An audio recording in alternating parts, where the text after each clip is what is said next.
Į menus atėjau, tai gal iš dūšės, gal vidus mane. Gal mane vidus. Ne iš vėjo, bet matyti iš vidaus. Ir man daug kas padėjo, nes pačioj pradžioje aš labai daug važinėdavau po Dzūkijos kaimus ir darydavau užpaišymus tokius būsimiems savo darbam, man patinko gamta. Ir labai jaučiasi mano darbuose tas oras. Nėra ten kažkas tai, kad kaip lenta būtų, bet jaučiasi erdvė mano darbuose. Čia grinai nuo tų, kad darydavau pastoviai daug, užsimesdavau būsimus darbus gamtoje. Ir man ta erdvė jaučiasi mano darbuose grinai. Kad ir dabar nevažiuoju į gamtą, viską darau namuose, vis tiek ta erdvė, aš jaučiu, kad padarau tą erdvę. Dažnai tapai žiemą. Aš pasilgau labai. Tai dabar mano darbuose matai, kiek gandrų. O Jėzus Marija, aš ten šitam Anglijoje nė vieno gandro nematęs per 16 metų. Aš jau taip pasilgau. Pasilgau žiemos. Pačiam Londone tengi nėra tokio dalyko. Ten tik jeigu biškį papurškiek cukraus, nuo to sniego kaip cukraus, tai viskas jau. Vaikai į mokyklą neina, autobusai nevažinėja, metoti tai po žemėm neišlenda, nes bėgiai praslysta. Tai tiek pasilgęs buvo visko. Grįžtų Lietuvo žiemos nėra. Ar ten išvažiavęs papieždavai? Labai retai. Turėjau dažus, turėjau viską, labai retai. Darbas ir dar kartą darbas. Tenais nelabai. Traukia atgal grįžti? Grįžti į Lietuvą, tai tengi ne mūsų žemė, tai kaip tenais. Ten kiti žmonės, kitas mentalitetas, mes esam lietuviai ir kažkaip tai vis tiek traukia tą Lietuvą ir tikrai kažkaip tai ne taip, kad visa dūšia traukia. Ir daug kas dabar grįž, mano kažkas tai iš vaikų grįž su laiku. Ir kiek turiu pažįstamų, irgi grįžta. Paprasčiausiai atsibosta, jei ten šaknų nelabai įleisi, šeima lietuviška, tada lengviau grįžta, supranti. Tada lengviau grįžta. Darysi tas pačias temas, kaip ir anksčiau iki išvažiavimo darydavai tapyboje? Ne, čia kažką tai nauja, pas mane dabar pasipylė gandrai, nesakau, už gandrų nematęs šitiek metų. Ir kai grįžau, o Jėzus Marija, jau tenais jau skraido. O Jėzus Marija, taip buvau gandrų nematęs. Ir kas man patiko, Lietuvoje teko važiuoti autobusu iki Šiaulių. Tai čia buvo prieš kažkiek tai metų, ant tiek sutvarkyta viskas. O Jėzus Marija, ant tiek sutvarkyta. Ko trūksta pas juos ten, kur aš gyvenau, kur aš buvau Londone pačiam. Patys anglai sakydavo, tu supranti, jeigu mes nešiukšlinsim, tai kiek bus bedarbių. O čia kitaip, samprata kitokia, o dabar pažiūrėk mūsų tas kaimelis, nupjauta, nušienauta, sutvarkytos, gėlytės, dar kažkas tai. Nu kas jau negyvena, bet kas gyvena, tai tikrai sutvarkyta. Tai ant to dalyko lietuviai tikrai šaunus. Daug įkvėpimo tapybai, tiesa?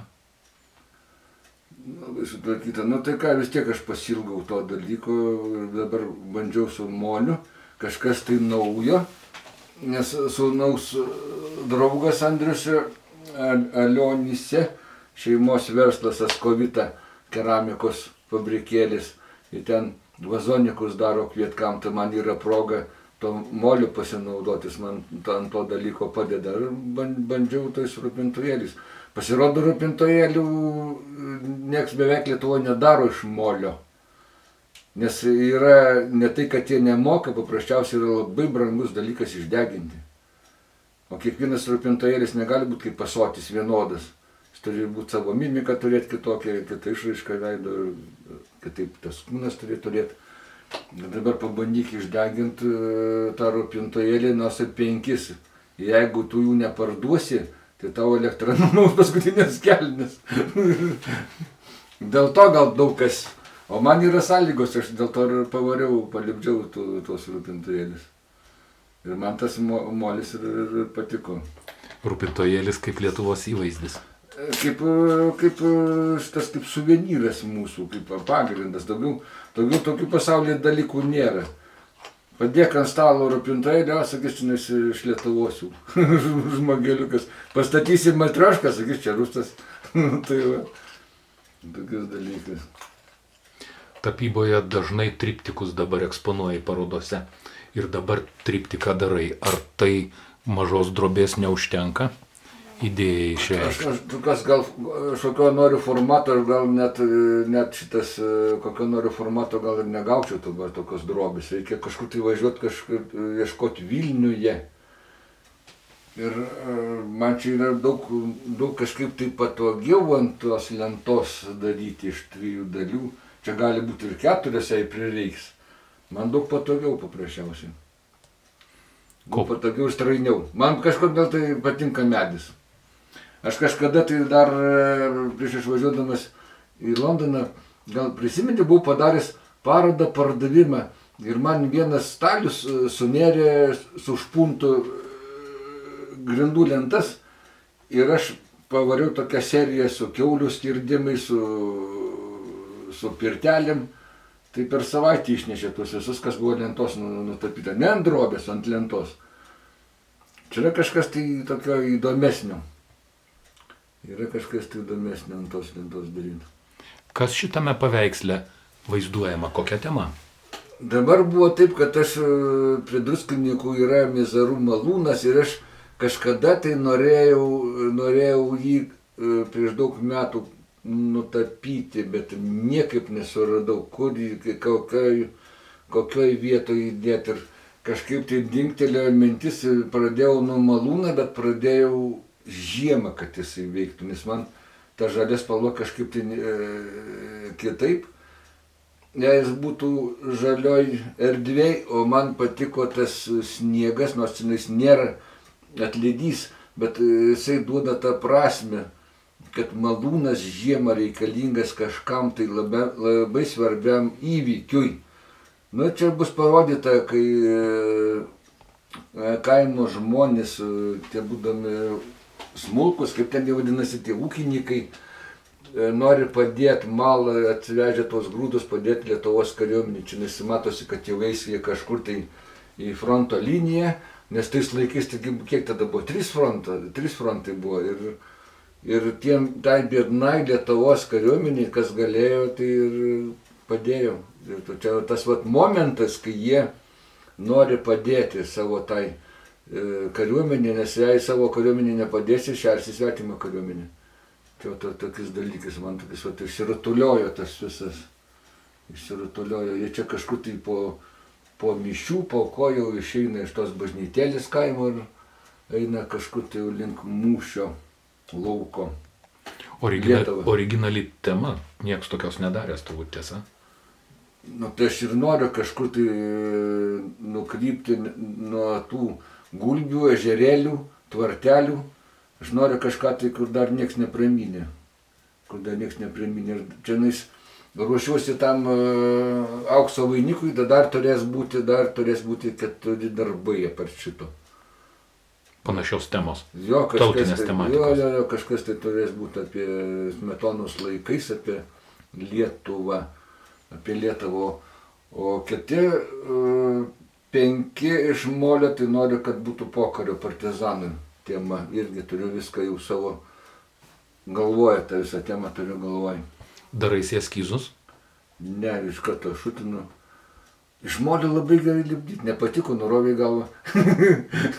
Ir vėl dar lipdyti. Iš medžio, tai ten reikia labai daug tikslumo, reikia jėgos. O čia, jei tas ranka ne taip, ar ką tu ją arba nulupai, arba dar lipdė, arba lanksti kaip nori, kaip plastelinas. Čia labai faina. Pagal eskizą tai bus labai sunkus dalykas, nebent kokį mažiuką kažką tai nulipdytum, kad turėtum omeny, kokias turi būti santykiai, proporcijų tam darbe. Nu, tai skulptūrėlį būsimai. Bet dzūkai turi drožybos medžio tradicijas. Užauginę ne vieną gerą drožėją. Nemėginai pats drožti medį. Aš kai mėginu, pas Antanagį yra siena, kuris surinkęs akmenis iš visos Lietuvos. tiksliau iš Dzūkijos surinkęs visus akmenys ir padaręs tą sieną savo toj sodyboj garsiojoje. Ir ten yra nišas, kur kiekvienas drožėjas gali rūpintojėlį. Ir ten, manau, yra su medinis. Nes tas mano medinis rūpintojėlis tai buvo patiem drožėjam atominė bomba iš mano pusės. Nes galvoju, kad aš tai tapyba. Aš norėjau vėl kažką tai dar kokią tai sritį įlyst ir įlindau būtent medį. Bet ten sunkus dalykas. Bet negėda, dzūkai turi gerus pagrindus, yra į ką pasižiūrėti. Ir Antanas Česnulis, ir Saulius Lampickas, ir kiti dabar. Akstinas tikrai puikus menininkai aukščiausios prabos. Ir kas malonu, kad aš visus pažįstu, supranti. Ir tekia bendrauti. Ir amžinatilsį Dabrukas buvo labai savotiškas balys, o ten tai man pavyzdys jo kalba, jo kalbumas ir tas humoras, tas dzūkiškas. Ir aš norėčiau kažką tai iš jo pagauti, ir man būna tokių dalykų, norėčiau kažką tai iš jo pagauti, bet dar reikia mokintis. Dabrukas, prisimenu, visada bendruose susibūrimuose ir poeziją perskaitydavo. Ilgiausius kūrinius atstebindavo. Ant kiek apsiskaitęs buvo intelektualas. Buvo druskininkiečių paroda Vilniuje, čia buvo dar tarybiniais laikais. Ir Vytenio gatvėje ir buvo aktorė, aš dar jos nepažinojau, amžinatilsį Pleškytė buvo toj parodos atidarime. Ir ateina viena moteris ir šitą sako, su jumis norėjau tą moteris su skrybelė gražia susipažinti. Sakau, čia ta boba su šikpučiu ant galvos. Pleškytė prieėjo, jinai girdėjo. Sako, man patinka liaudiški sąmojai. Jinai man patažnoja per petį, aš visas nuraudau, bet jie sako, man patinka tie liaudiški sąmojai.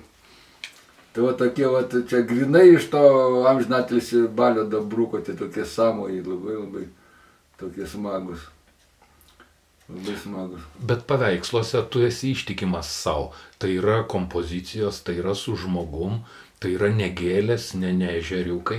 Ir ta kompozicija, tema tave pastato į gana keistą uždavinį. Labai profesionalų, labai sudėtingą. Kaip tu tokius išdrįsti, ar tau drąsa kartais nesuvirpa tokio formato, didelius darbus, su galinga tema? Aš noriu kažko išsiskirti iš visų, nenoriu tų ežeriukų, bangelių, valtelių, nendrių, man tas labai prastas lygis. Yra kur dažo, dabar Širvintos yra to paroda, ten tų dažytojų, kaip sakos, bet yra tų primityvisčių moterų, yra labai stiprūs darbai, bet ten jau turi būti kažkas, tai aš noriu eiti sudėtingesniu keliu ir man tas patinka. Čia daug sudėtingiau. Aš noriu išsiskirti iš minios. Ir man buvo dar tarybiniais laikais paroda ir man patiko tas dalykas, kai tu ant tiek ištobulėjai savo tą stilių, savo braižą, ateina komisija, stovi už 15 metrų, čia tas, sako Šalaševičius, iš Druskininkų, čia jau yra daug. Nereikia prieiti ir ieškoti ant parašo, kas čia nupaišė. Taip, per tos dešimtmečius, per parodas tikrai Raimundas Šalaševičius yra savo braižė, savo kompozicijų meistras. Ir prisimenu Pamiškes, prisimenu tradicinės apeigas visokias ir svilinimus, ir kiaulienos, ten žiemai ruošimus. Tokias temas pasiimdavai su gandrų fonais ir dabar tą tęsi.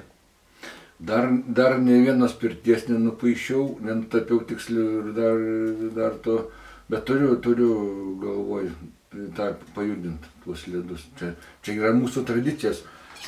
Samagono varymas, tai čia yra mūsų jau šitas yra paveldas, ypač Dzūkijos krašto. Tai paskui išplėto į Žemaitiją, ten alų gerdavo, negerdavo, bet darydavo alų. Čia jau grinai dzūkiškas dalykas, čia grinai būtinai turi samagonas būti.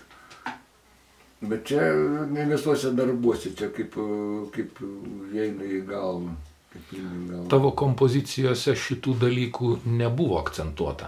Man taip prisimenu parodose tavo ir autorinėse būdavo tokios etnokultūrinės vaizdo temos, kur daug žmonių, daug veiksmo ir laužas, ir kažkoks peizažas, ir skaidrus dangus su debesimis, ir dar su tokia spalvinė jėga.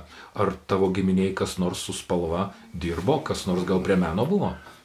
Giminiai iš tapybos, biški dirba iš mamos pusės, buvęs dailininkas apšvietėjas, bet jis pastelėm dirba Audrius Zutkis, Miltinio teatro vyrdailininkas, dabar jau pensijoje. Tai nelabai pažįstu jo darbų, nes ne viską esu matęs. O daugiau iš tėvo pusės, tai močiutė gera virėja buvo, tortus kepė, spalvino, pusseserė dabar yra, bet čia irgi menas yra. Čia irgi yra menas. Kolorito suvokimas. Čia irgi yra menas. Ten irgi teplep nepadarysi, turi būti gražu. Tai, Galų galia dvasią reikia turėti. Tai jo, bet jie į tapybą, nežinau, negirdėjau. Brolis kažką tai vyresnis amžinatilsį bandė, bet aš jo taip darbų ir nematęs. Pagrindė aš. Ir kaip įsivaizduoji dabartiniam šiuolaikiniam pasaulyje visam tautodailės, mūsų, Lietuvos, ar kokių palinkėjimų turėtum, ko reikėtų pakelt vėliavą, kurią aukščiau? Aš skaitau, kas liečia mano tą primityvizmo stilių, aš norėčiau, kad būtų daugiau jaunimo atsirastų. Nes dabar jau matosi, kad metuose visi, ypač moterys primityvistės, ten vyrai kas primityvistai, kas liečia būtent mano tą stilių. Jau metuose norėtųsi, kad jaunimas kažką tai pradėtų, žinai, kad neliktų užmarštytas stilius. O tautodailė tai viena iš stipriausių pasaulyje Lietuvos tikrai. Labai savotiškas stilius, čia grinai lietuviškas ir mane tas veža. Ne vien tapyba, bet visose srityse. Paimk ir keramiką, ir paimk ir velyriką, ir drožybą, o Jėzus. Visose srityse labai stiprus.